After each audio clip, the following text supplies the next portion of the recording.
Kevad on käes, kuulete linnulaulu.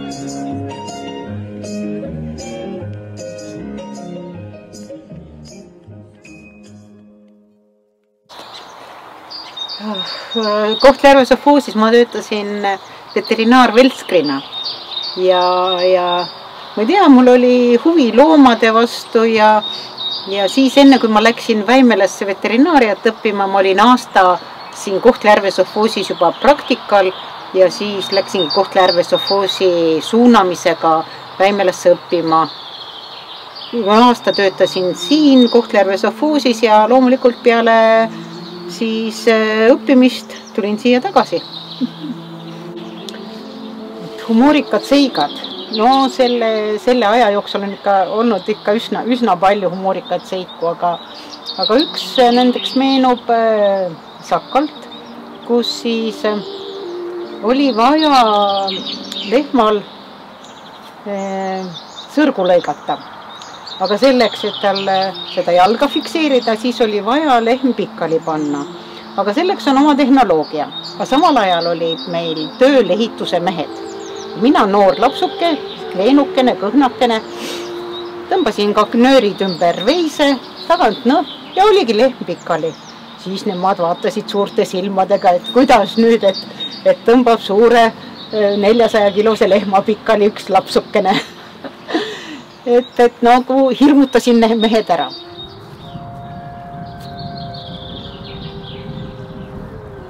Platsi ees suur hoone, mis ma pildi peal pärast teile saan näidata, suur kahekordne hoone, kus oli Kohtla-Järve sovhoosi kontorihoone. Siin oli siis sootehnikud, raamatupidajad, direktor, direktori sekretär, suur saal, kus toimusid igasugused tänamised ja üritused, et suur korralik hoone oli. Siis siin samas kõrval oli Kohtla-Järve sovhoosi söökla. Siin oli väga hea kokk, kes siis ka tegi mitmesuguseid sünnipäevi sai pidada seal ja pulmi peeti seal. Siis pargiservas oli veel ka külanõukogu hoone. Et siis, kui toimusid valimised, siis minu mälu järgi oli vist seal see valimisjaoskond.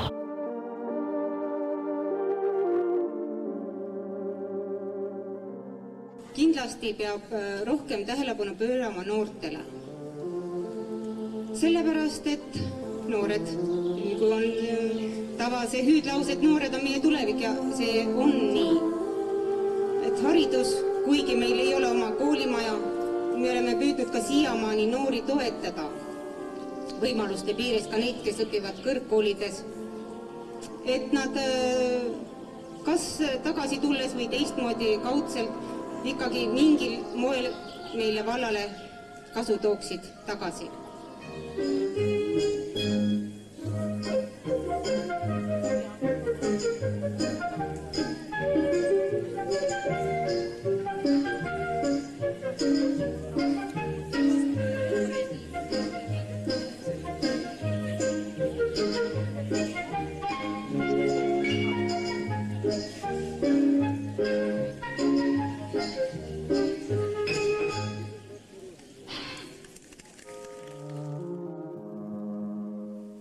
Igast väiksest saab lõpuks suur.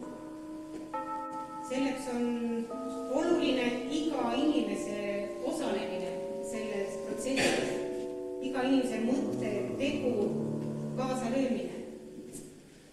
Ja ma tänan siin kõiki, kes on aidanud kaasa Kohtla valla arengule, tööle, tegemistele, mõtte, teoga, igal tasandil.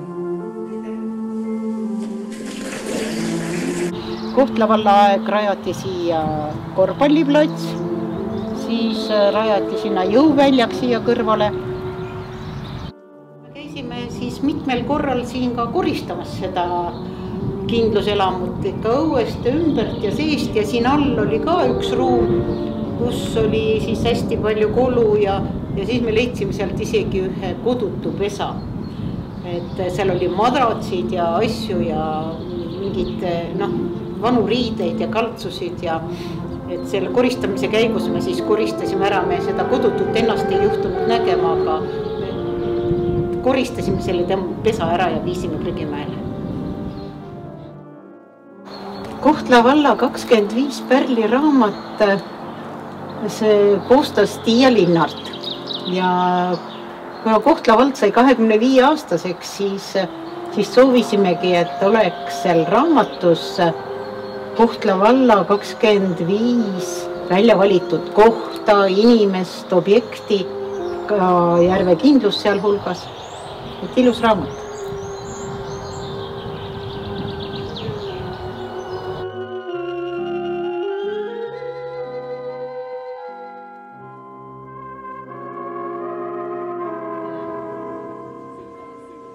See on traditsioon, mis on olnud juba aastaid.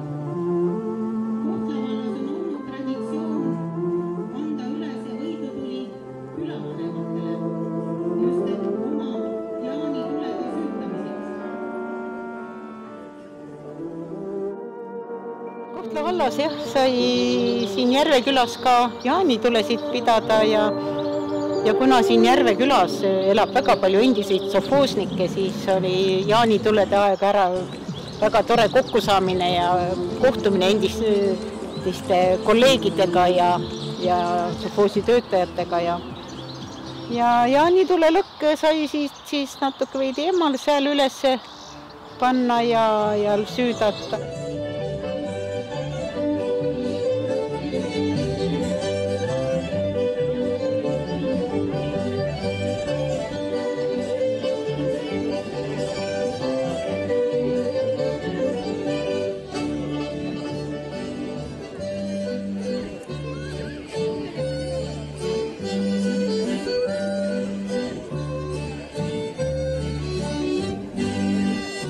Ilusad traditsioonid olid, mida võiks jälle uuendada.